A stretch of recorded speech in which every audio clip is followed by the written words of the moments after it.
Welcome to Kenton's videos. Enjoy the video. You start by opening storage in settings so you can act immediately. Once there, enable Storage Sense to automate future cleanups. Choose daily, weekly, or monthly depending on how fast you fill space. Next, click Temporary Files to scan. This lists downloads, recycle bin items, and Windows Update Cleanup.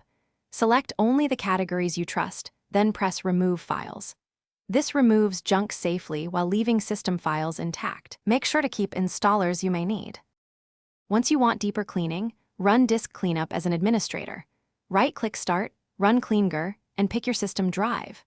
After the initial scan, click Cleanup System Files to remove Windows Update leftovers and old driver packages. This reclaims significant space.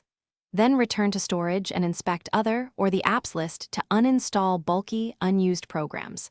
Make sure to sort by size so you target the biggest offenders first. Confirm any app removal prompts before proceeding. To finish, empty the recycle bin and restart your PC to finalize file deletions and update free space. Once done, trigger Storage Sense immediately if you want an extra sweep, or use trusted third-party cleaners sparingly. If disk space still seems low, inspect System, Restore Allocation and Virtual Memory settings. Reducing Restore points freeze room, but keep at least one. Troubleshooting tip.